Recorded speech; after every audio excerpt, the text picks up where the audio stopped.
Alors est-ce que tu peux ouvrir avec moi ton cœur et relâcher ta voix pour déclarer avec foi cette parole? Il pourvoira à tous tes besoins selon sa richesse. Alors crie-le de toutes tes forces maintenant.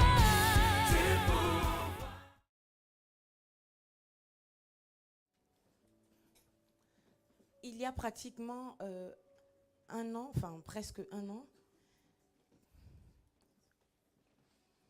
que Dieu m'a permis de sortir mon premier livre. C'est un livre de prière, mais pas que. C'est un livre dans lequel, en fait, vous trouvez des passages bibliques, des exhortations et des prières pour chaque jour de l'année. Alléluia. Et un des thèmes que j'ai développé pour la prière dans ce livre, c'était la puissance de la croix. Et j'ai utilisé ce texte, 1 Corinthiens 1, verset 18. Car la prédication de la croix est une folie pour ceux qui périssent, mais pour nous qui sommes sauvés, elle est une puissance de Dieu. Alléluia. Et je vais vous lire ce que j'ai écrit dans le mot du pasteur Shirley. J'ai relu ce texte de la Bible il n'y a pas si longtemps et il m'est apparu sous un nouvel angle. L'apôtre Paul parle de la prédication de la croix. La croix n'est donc pas un simple alliage de bois sur lequel Jésus a été cloué. Non, la croix est un prédicateur et elle parle. Je comprends mieux pourquoi Paul dit que c'est une folie pour ceux qui se perdent, car ils ne peuvent pas le concevoir. Mais pour nous, c'est une puissance. Laissez-moi vous dire que la croix parle pour votre destinée. Elle dit à Dieu que désormais, vous êtes justifiés et que vous avez le droit de vivre le meilleur. La croix parle également à la création entière en lui affirmant que vous avez retrouvé votre position de fils de Dieu. Et enfin, elle parle à l'ennemi et lui rappelle que vous avez repris l'autorité et qu'il n'a plus aucune légitimité dans votre vie. Je vous invite donc à regarder la croix à travers cette révélation. Alléluia. Aujourd'hui, j'aimerais vous parler de ce que j'ai intitulé « Le pouvoir de la croix ». Alléluia. Je vais donc nous inviter à lire, à ouvrir nos Bibles dans le livre de Luc, chapitre 14, à partir du verset 25. Luc 14, à partir du verset 25.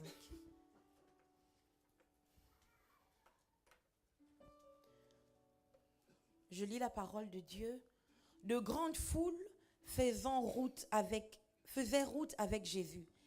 Il se retourna et leur dit, « Si quelqu'un vient à moi et s'il ne hait pas son père, sa mère, sa femme, ses enfants, ses frères et ses sœurs, et même sa propre vie, il ne peut être mon disciple. » Verset 27, c'est le verset clé de notre partage de ce matin.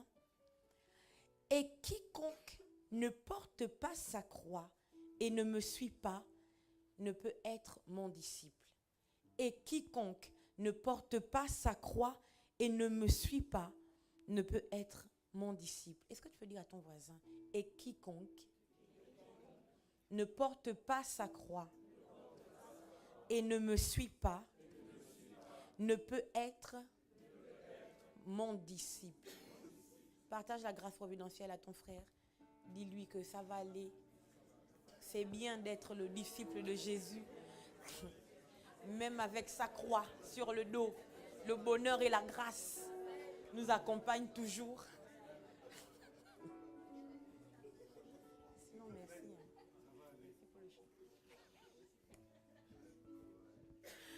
Alléluia.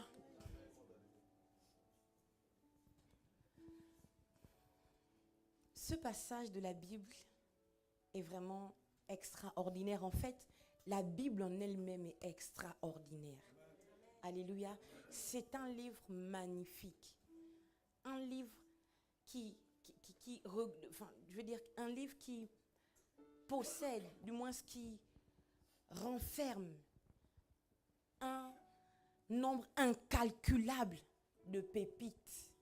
Alléluia. Chaque parole de la Bible vaut plus que le diamant. Amen. Parce que tout simplement, la Bible, c'est tout. La Bible, c'est la vie. Alléluia. Et donc, dans ce texte, le médecin Luc, qui n'était pas un apôtre de Jésus, qui avait tout simplement dévoué sa vie à étudier le ministère de cet homme, a écrit que plusieurs personnes suivaient Jésus. Et Jésus n'était pas influencé par cela. Au contraire, il prévient les hommes et les femmes qui le suivent et lui, il leur dit, si quelqu'un ne porte pas sa croix en me suivant, cette personne ne peut être mon disciple. Alléluia. Amen. Ça nous apprend en réalité que il y a des gens qui suivent Jésus sans être les disciples de Christ. Je comprends pourquoi ce passage de la Bible dit que ce jour-là, plusieurs diront, Seigneur, n'avons-nous pas guéri en ton nom? N'avons-nous pas chassé des démons en ton nom? Et Jésus leur répondra en disant, je ne vous ai jamais connus. Ça veut dire qu'on peut suivre Christ et ne pas être connu de Christ. Alléluia. Ce passage nous révèle que nous ne devons pas seulement suivre Jésus. Alléluia. Mais nous devons le suivre pour être disciples. Alléluia. Et ce qui nous permet d'être disciples, c'est notre croix. Alléluia. Donc j'ai envie de dire que notre croix est le signe que Dieu reconnaît pour faire la différence entre celui qui suit Jésus et qui est un disciple de Jésus et celui qui suit Jésus mais qui n'en est pas un. Alléluia. Aujourd'hui, je prie que le Saint-Esprit nous permette de suivre Jésus-Christ, non pas en tant que suiveur et profiteur comme la foule, alléluia, mais en tant que disciple. Amen. Et la condition que Jésus met ici, c'est de se charger de sa croix. C'est quoi la croix? Tout est bien. C'est quoi la croix? La croix, c'est ce bois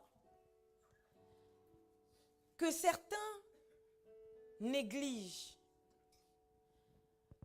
que certains estiment être une invention. Il y en a qui disent que Jésus-Christ n'a jamais été crucifié sur la croix. Quelle aberration! Toute la Bible parle de la croix avant même que les Romains ne pensent à utiliser la croix comme élément de torture pour les malfrats. Alléluia. D'ailleurs, les prophètes prophétisent qu'il mourra sur le bois. Alléluia. Des siècles avant, Dieu, de la Genèse à l'Apocalypse, parle de la croix. Alléluia. Je viens dire à un chrétien ce matin que la croix est le centre de la chrétienté. Mais je vais élargir mon propos. La croix est le centre de l'humanité. La vérité, c'est qu'aujourd'hui, si l'humanité existe encore, c'est parce qu'il y a la croix. Alléluia. Avant qu'il n'y ait eu la croix, Dieu détruisait les hommes que lui-même il a créés. À cette époque où tous vaquaient à leurs occupations et tous étaient, comment dire, à fond dans le péché, dans l'ignorance de Dieu et de ses préceptes, il y avait un seul homme qui respectait les lois du Seigneur. Alléluia. Et Dieu, n'en pouvant plus, a décidé de détruire les hommes que lui-même il a créés. Il créa un déluge en préservant bien entendu Noé. Alléluia. Parce que les hommes étaient à un niveau, à un paroxysme dans le péché. Alléluia. Mais aujourd'hui, nous ne sommes pas mieux que les contemporains de Noé. J'allais plutôt dire que nous sommes pires qu'eux. Nous sommes pires que les gens de Noé parce que nous avons eu l'occasion d'être en contact avec la croix. Mais ça ne nous empêche pas de pécher. Alléluia. À l'époque de Noé, il semblait être le seul à dire respecter les lois du Seigneur. Aujourd'hui, tout le monde prêche. Sur Facebook, sur YouTube, même sur Snapchat. Tout le monde parle de Dieu. Mais les hommes et les femmes décident de ne pas écouter. Les hommes et les femmes vaquent à leurs occupations. Les hommes et les femmes foulent aux pieds les préceptes du Seigneur. La main de Dieu est comme ça et veut s'abattre sur l'humanité. Mais quand il veut frapper du haut de son trône, il voit ce signe. Non. Alléluia. Il ne peut plus frapper l'humanité comme il le souhaiterait. Parce qu'il a une limite. Et sa limite, c'est la croix de Christ. C'est parce que Jésus est mort sur la croix que Dieu ne peut pas nous exterminer quand il n'en peut plus. C'est parce que Jésus a accepté d'aller mourir sur le bois. D'aucuns disent que Jésus-Christ avait un pagne attaché. Ce n'est pas vrai. À cette époque, les Romains, pour humilier les malfrats, ils les dénudaient complètement nus. D'abord, ils les flagellaient pour les affaiblir. Ensuite, ils posaient la croix sur eux, la partie transversale là, et chacun devait marcher avec sa croix jusqu'au lieu de la crucifixion. Et Jésus n'a pas fait l'exception. Jésus aussi a été dénudé, complètement nu. Il a été crucifié nu à poil. C'est-à-dire que, non, il faut le dire clairement, pour que vous compreniez, vous savez, quand j'ai étudié ça, je pleurais. Pour que vous compreniez combien Jésus a souffert. Pour que vous compreniez combien il est capital pour nous de marcher sur les voies du Seigneur. Parce que le prix était trop fort. Le prix était trop fort. D'aucuns disent qu'il n'a pas été cloué avec des clous. Il a été ligoté. Quelle autre aberration. Quel mensonge. Thomas doutait de ce que c'était Jésus qui était devant lui. Et ce que Jésus utilise pour convaincre Thomas, il dit à Thomas, regarde mes mains. Et Thomas a vu les marques. Non pas des liens, mais des clous. Alléluia. Jésus a été cloué sur le bois. Jésus a été humilié devant toutes les personnes qu'il appelait rabbi. Toutes les personnes qu'il appelait maître. Toutes les personnes qu'il appelait fils de David. Toutes les personnes qui acclamaient quand il entrait à Jérusalem sur l'ânon. Il a été crucifié nu à poil. Tout nu. C'était non seulement une douleur physique, corporelle, mais aussi une douleur émotionnelle. Qui peut supporter ça? Qui peut supporter cela? Jésus a vécu cette humiliation. Pour moi, pour les gens de son époque, pour vous et pour toutes les nations de la terre. Alléluia. Mais encore mieux, il a vécu cette humiliation pour que nous puissions non pas seulement être enfants de Dieu, mais aussi être disciples de Dieu, disciples de Jésus-Christ. Alléluia. C'est pourquoi aujourd'hui, je prie vraiment que le Saint-Esprit travaille dans nos cœurs et nos pensées, afin que chacun reparte là où il a oublié sa croix. Qu'il aille la chercher pour la reporter à nouveau. Parce que la croix est un élément capital pour notre destin. Alléluia.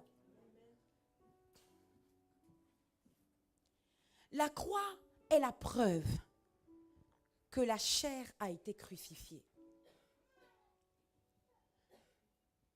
Je comprends pourquoi est-ce que le diable se bat depuis l'éternité pour nous empêcher de porter notre croix. Celui qui porte sa croix a une vie de crucifié. Et une fois que votre chair est crucifiée, elle ne peut plus vous embêter. En fait, elle ne peut plus avoir de pouvoir sur vous. Alléluia.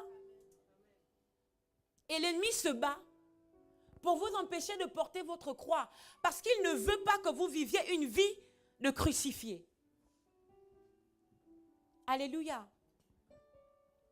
Les gens se détachent de leur croix parce qu'ils ne savent pas que, deuxièmement, la croix est l'échelle qui nous mène, qui nous permet d'accéder au trône.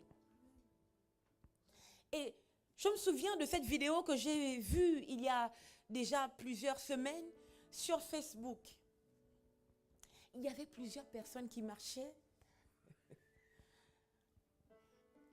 dans un endroit, je pense, désertique, parce qu'elles transpiraient. C'était très difficile. Et chacune d'entre elles avait sa croix. Et il y a un parmi ces gens qui se croyait plus malin que tout le monde, même plus malin que Dieu. Donc en marchant, je ne sais même pas où il a eu sa scie en question.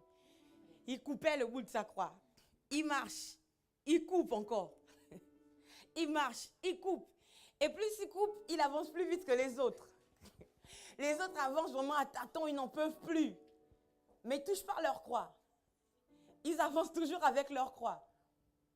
Mais le bien-aimé coupait et coupait. Plus il coupe, plus la croix s'allège. Et c'est toujours plus agréable de marcher en étant un peu plus dégagé. Sauf que il arrive à un endroit où il y a un fossé. Et il faut aller de l'autre côté. Il arrive avant tout le monde. Il a distancé les autres. Et les autres arrivent, le retrouvent là. Chacun réfléchit en se disant, mais comment on fait pour aller de l'autre côté? Il faut bien continuer le chemin, la course. Et puis, une idée, la croix. Chacun prend sa croix. Pose. Chacun marche sur sa croix. Va de l'autre côté, va de l'autre côté, va de... Le frère est là, notre bien-aimé. Et il s'est dit, ah, c'est certainement ça qu'il faut faire. Il prend sa croix, il pose. Sauf que la croix est trop courte.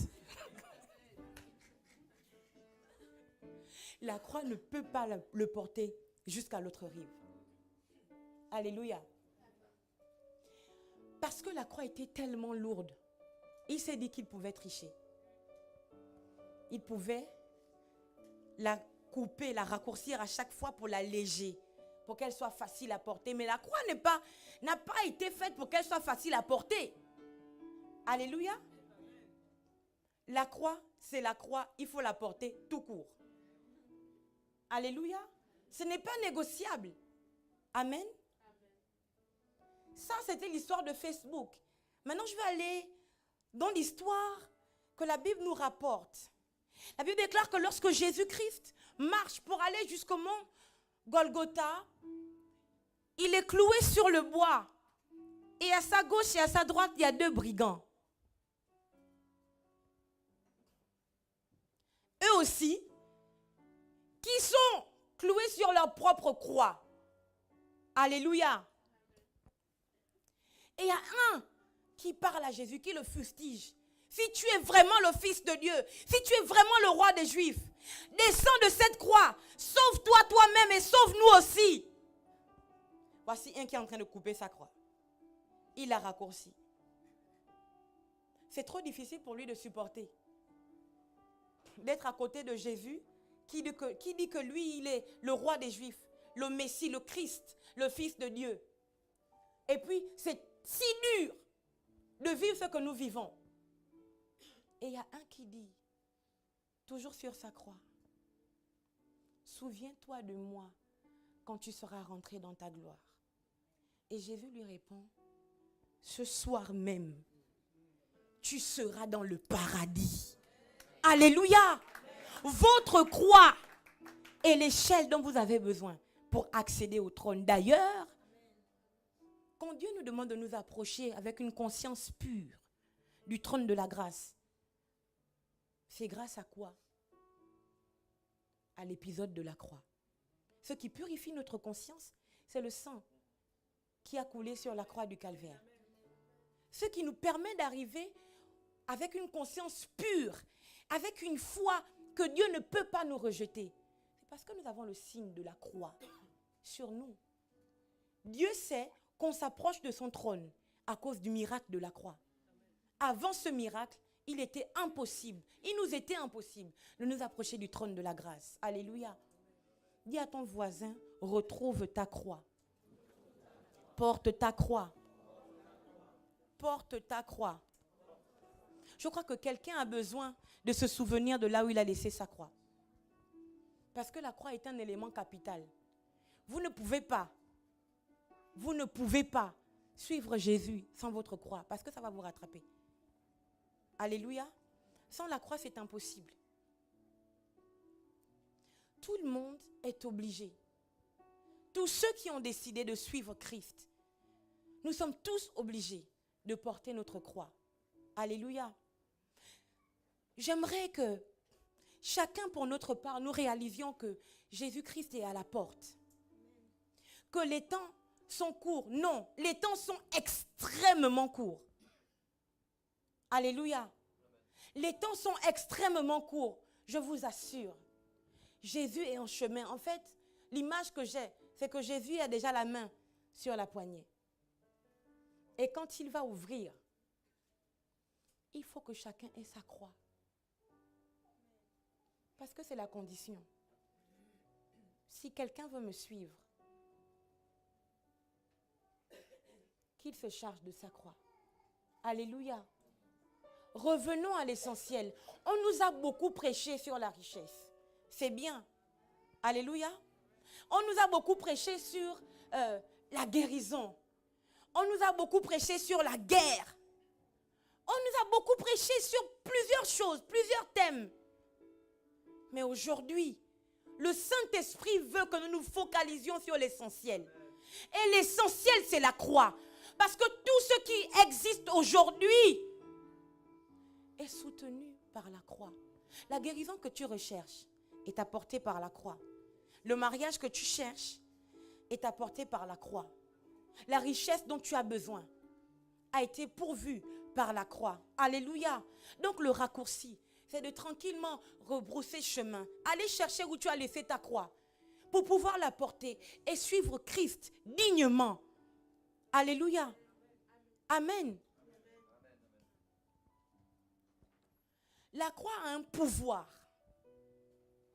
Et c'est pourquoi Tout ce que le diable a fait, il l'a fait pour empêcher Christ de vivre la croix. Et Jésus a refusé de partir de ce monde sans passer par la croix. Parce que avant même qu'il ne soit arrivé sur la terre, c'était déjà prévu, c'était déjà vu et revu que sa finalité serait la croix. Pour nous donner à nous un destin. Alléluia.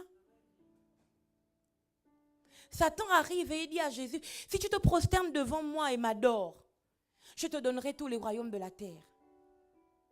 Toute la tentation que Jésus a vécue dans le désert, c'était parce que Satan redoutait la croix. Il avait peur que Jésus-Christ aille jusqu'au bout.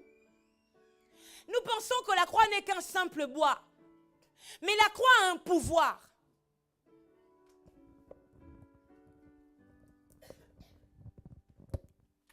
Aujourd'hui, je vais prêcher avec la croix. Je disais qu'elle a un pouvoir. Donc, je vais faire ce signe. C'est le signe. C'est la croix. Alléluia. Alors que on vous a tellement dit que vous n'êtes rien. On vous a tellement dit que vous ne valez rien. Tu as tellement entendu ça que tu ne seras jamais rien. Quand Jésus te parle et il te dit, pour me suivre, il est mieux pour toi que tu portes ta croix. Parce que Jésus sait que si tu n'étais rien, toi, plus lui, donne Dieu. Toi, associé à la croix, tu deviens un Dieu. Amen. Toi, associé à la croix, tu as toutes les vertus, tu as toutes les possibilités, toutes les capacités pour réussir. Alléluia. Satan se bat pour que nous soyons des chrétiens, enfants de Dieu, tout court. Ou pour que nous suivions Dieu sans avoir sans avoir la conscience du pouvoir de la croix. Nous n'aurons pas pu être chrétiens si l'épisode de la croix ne s'était pas produit. Alléluia. Nous n'aurons pas pu expérimenter Dieu sans la puissance de la croix. Alléluia. Qu'est-ce qui t'attache? Qu'est-ce qui t'empêche de vivre ce que Dieu a dit que tu vivrais? Qu'est-ce qui t'empêche d'expérimenter le bonheur que tu cherches? Qu'est-ce qui t'empêche d'expérimenter Dieu? Qu'est-ce qui t'empêche de réaliser tes rêves, le rêve que Dieu a mis en toi? Tu te bats tout seul parce que tu ne sais pas que la croix que Jésus te dit de porter a un pouvoir. Si tu étais lié, s'il y avait quelque chose qui t'empêchait d'avancer, il y a aussi ce signe. Toi, quand tu entres en contact avec la croix soustrait tout ce qui t'empêche de vivre la gloire de Dieu. Quand tu rentres en contact avec la croix enlève ce qui t'empêche de vivre la divinité de Dieu. C'est pour ça que la croix existe. Vous avez peur du diable parce que vous ne savez pas qu'en réalité, vous êtes ici. Et que ce signe-là, Dieu vous porte au-dessus de toutes les manigances de Satan. Dieu vous porte au-dessus de tous les projets du diable. Dieu vous porte au-dessus de tous les échecs qu'il avait prévus contre vous. Il vous porte au-dessus de toutes les malédictions qu'il avait prévues contre vous. Nous échouons parce que nous croyons que... En fait, la Bible dit que Satan est l'adversaire de nos âmes. Alléluia. Satan n'est pas l'adversaire de Dieu. Parce que c'est très clair pour tout le monde. Le ciel le sait, la terre le sait, les éléments le savent, les démons aussi le savent, Satan, le diable lui-même le sait, qu'il ne peut pas être l'adversaire de Dieu. Alléluia. Tout le monde est d'accord, toute la création est d'accord pour dire que Dieu est au-dessus de tout. Et qu'il n'y a personne qui puisse se mesurer à lui. La Bible déclare que Dieu maîtrise les océans dans ses mains.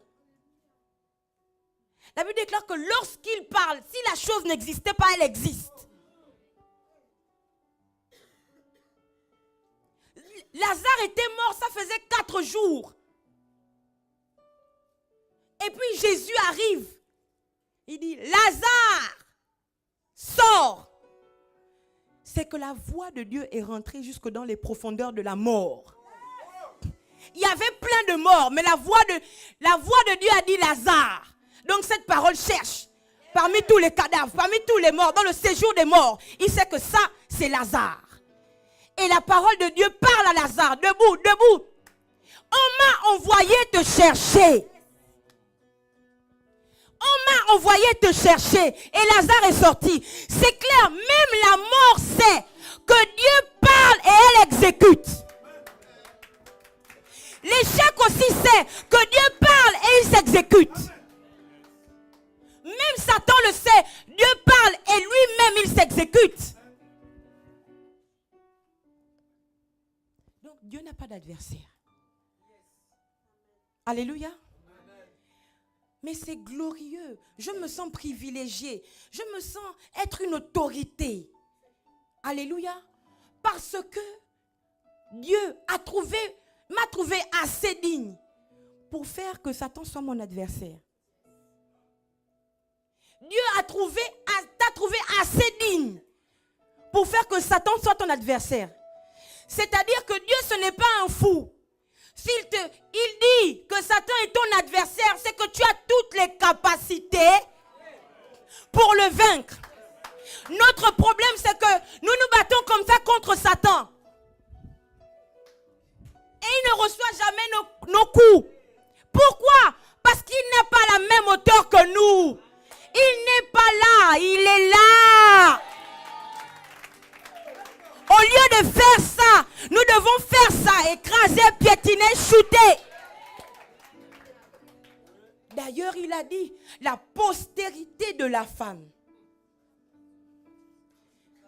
t'écrasera la tête. Pour écraser la tête de quelqu'un, il faut que il n'a pas dit te coupera la tête. Eh Jésus. Il n'a pas dit te coupera la tête. Il a dit t'écrasera. Ça veut dire que l'adversaire là, il est déjà KO à terre. Il est déjà KO. Il ne te reste plus qu'à écraser. Et qu'est-ce qui te donne le pouvoir de l'écraser? C'est la croix. C'est pour ça qu'il te dit, recherche ta croix. Tu l'as laissé tomber où? Tu as laissé tomber ta croix où? N'essaie pas de l'alléger. Parce que tout le pouvoir pour écraser la tête de l'enfer est en elle. Si tu essaies de la réduire, tu enlèves un peu de puissance. Tu essaies de couper, tu enlèves un peu de puissance. Tu n'as pas besoin de ça. Ta croix doit être chargée. Chargée du pouvoir de l'Esprit de Jésus. Celui qui a livré Satan en spectacle sur le mont Golgotha. En fait, pour nous, c'est encore plus simple. Parce que quand il nous demande de porter notre croix, On se dit que c'est nous aussi, parce qu'on a aussi été... C'est vrai, l'apôtre Paul dit qu'il a été crucifié avec Christ. C'est la vérité. Mais il dit qu'il a été crucifié avec Christ. En fait, je vais le dire autrement. Il a été crucifié dans Jésus. Quand Jésus s'est relevé avec le mystère de la croix, Paul aussi s'est relevé. Moi aussi, je me suis relevé. Chacun avec sa croix. Alléluia. Donc toutes les vertus de la puissance de Dieu qui étaient dans la croix de Jésus est aussi sur ma croix. C'est pour ça que Jésus dit, tu ne peux pas être mon disciple si tu ne portes pas ta croix. Alléluia. Amen. Ce matin dit, je veux retrouver ma croix. Je veux retrouver ma croix.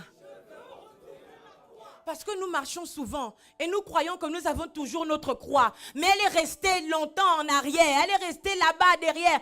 Des fois, on ne sait même plus où elle est allée. Mais moi, dans le nom de Jésus, je veux non seulement retrouver ma croix, mais garder ma croix. Alléluia. Il y a des gens qui luttent avec des alliances maléfiques.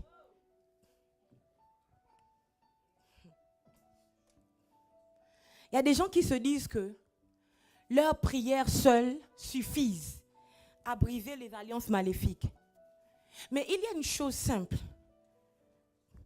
C'est que parfois on a juste besoin d'être à la croix pour que toutes les alliances maléfiques nous quittent. Alléluia. Nous avons besoin d'être à la croix. Est-ce que Jésus veut qu'on reparte à Golgotha? Non! Jésus sait que le pouvoir est en nous. Parce que chacun, en tant qu'enfant de Dieu, en tant que disciple, a sa croix. Alléluia. Alléluia. Amen. Voici une histoire extraordinaire qui se passe en Égypte.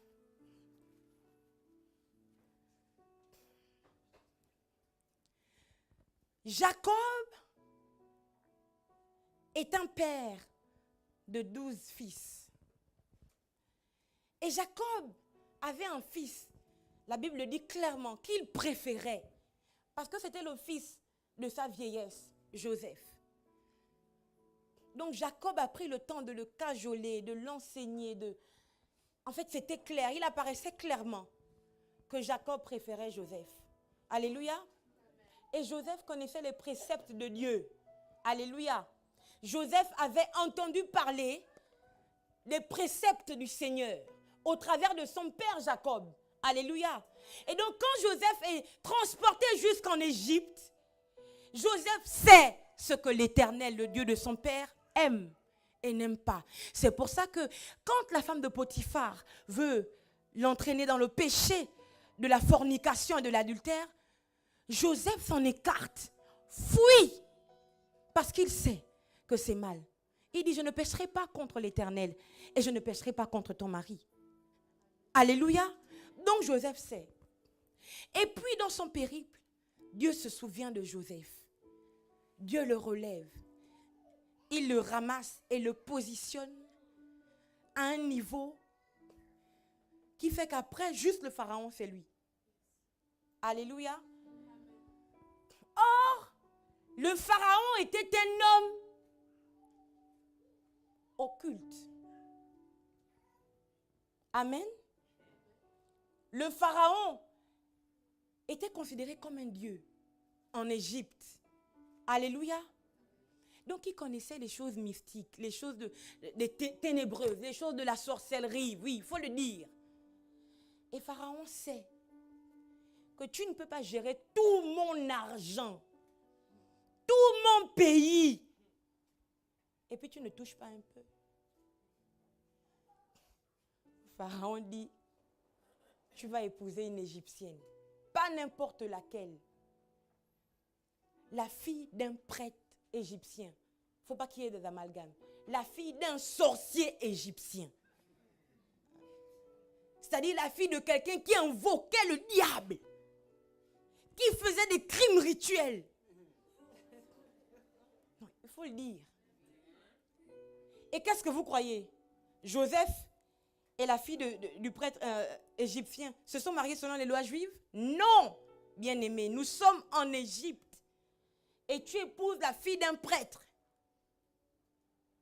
Joseph et cette femme-là se sont mariés selon les coutumes égyptiennes. Les coutumes de sorcellerie. Les pratiques bizarres. Là où on sait que Dieu n'y est pas.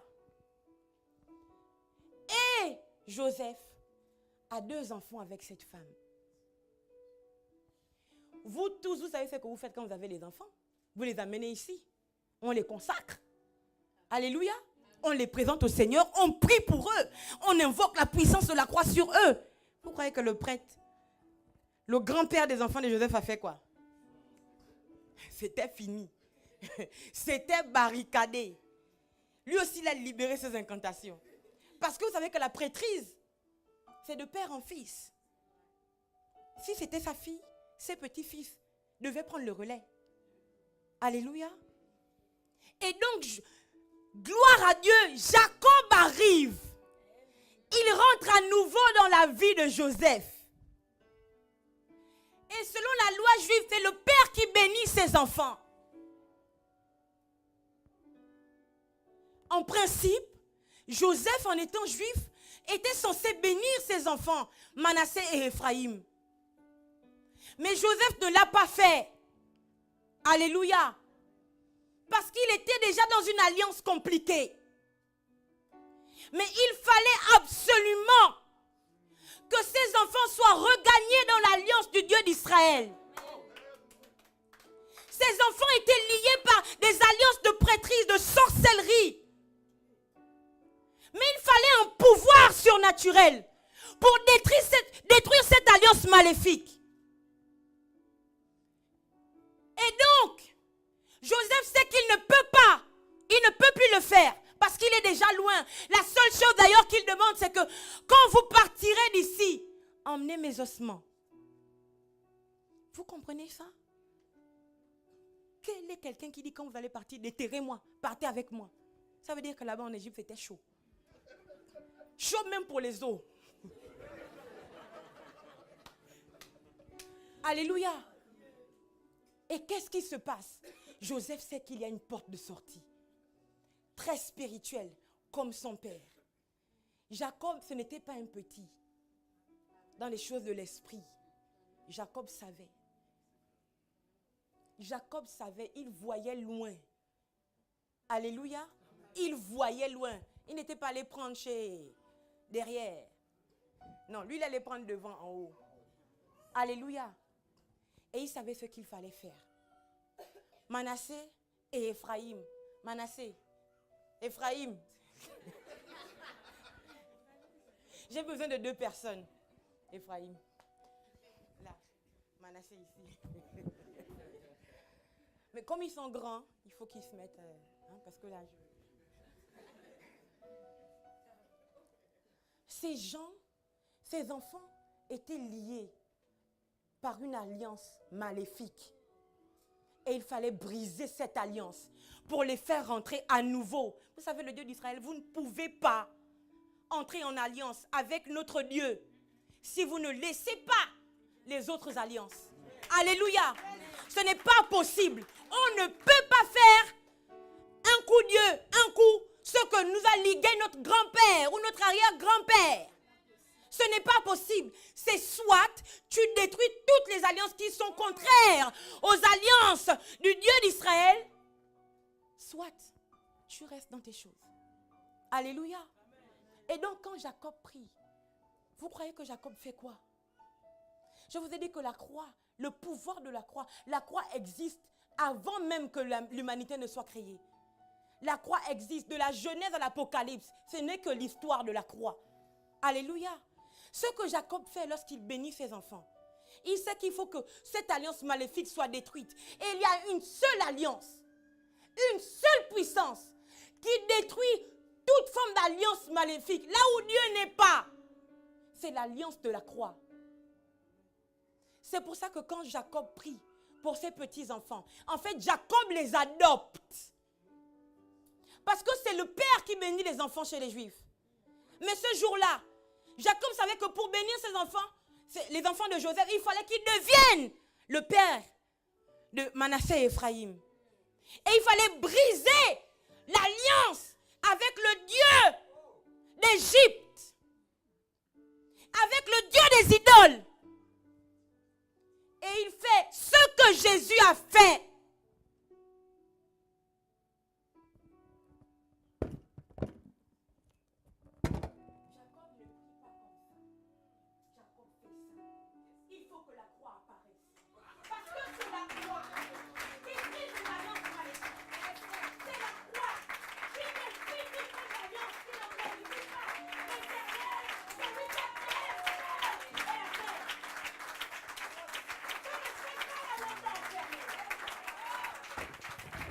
Je ne sais pas quelle est l'alliance qui t'a retenu jusqu'ici.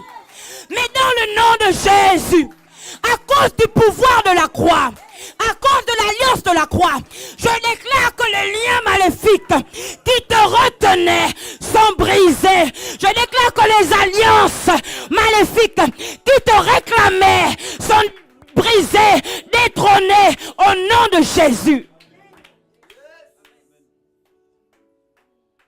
Jacob adopte ses enfants et les bénit. Il appose l'alliance de la croix.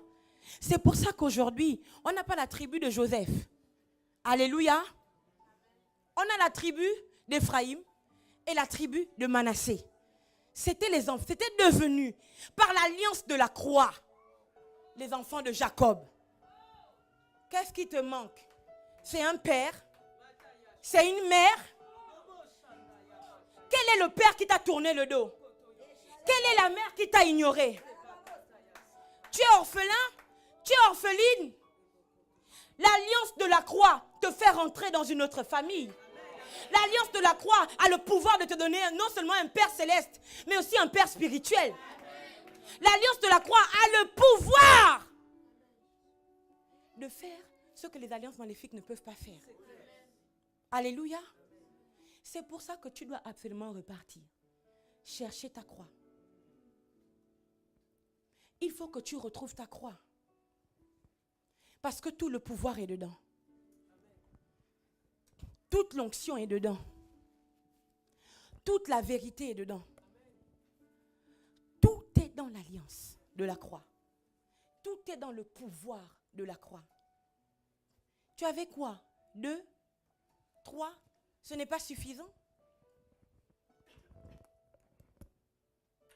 Tu en as besoin de plus? Tu veux que Dieu te multiplie? Tu veux que Dieu te multiplie? Qu'il t'additionne? C'est la croix. Amen. Alléluia. Venez comme vous êtes au pied de la croix. Si tu étais un 2, tu peux devenir un 4. Alléluia.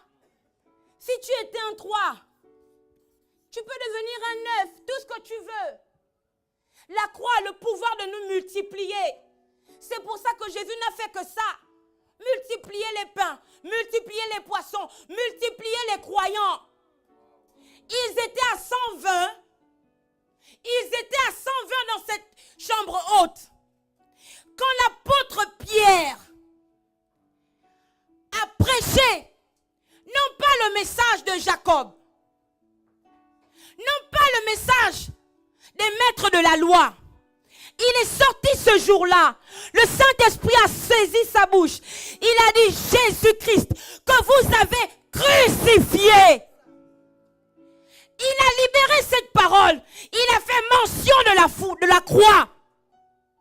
Ils sont passés de 120 à 3000. Vous avez besoin d'être multipliés. Retrouvez vos croix. Repartez chercher vos croix. La multiplication est dans la croix. L'addition est dans la croix.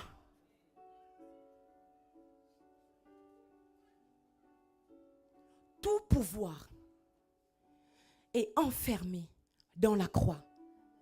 Tout ce que nous recherchons se trouve dans la croix. La croix, c'est la base de tout.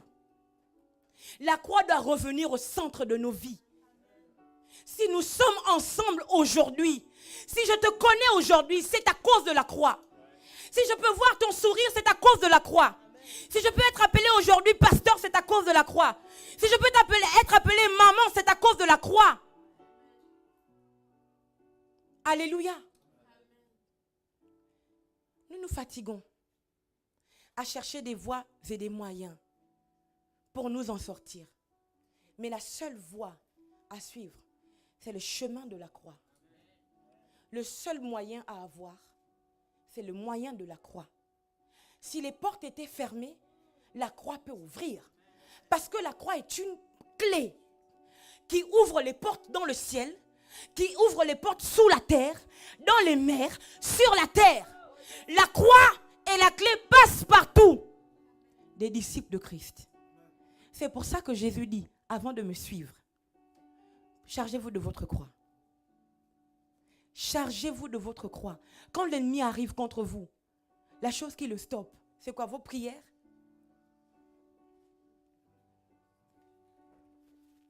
Ce sont vos prières qui bloquent l'ennemi?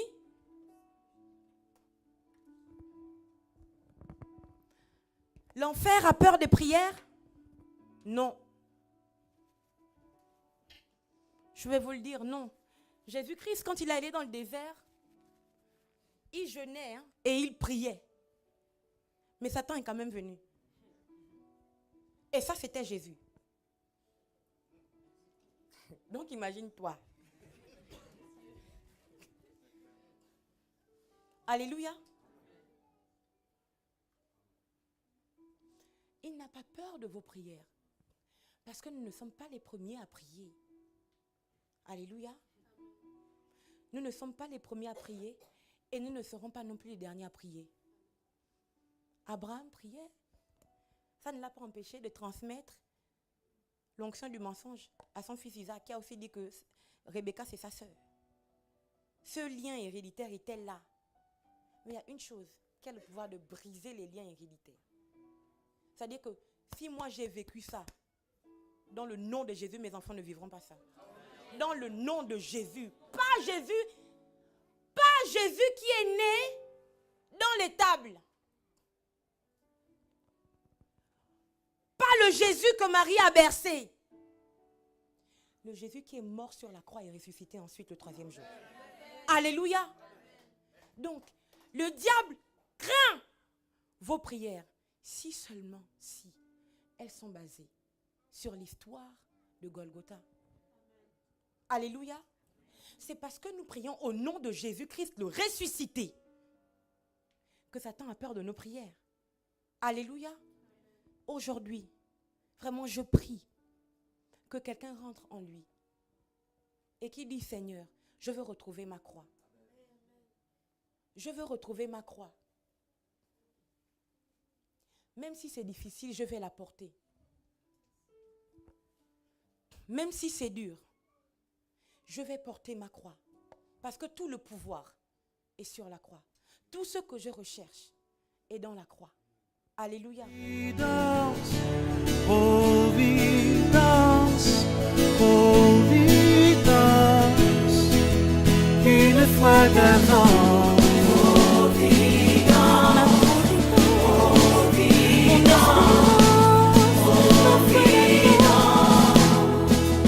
une fois d'avant.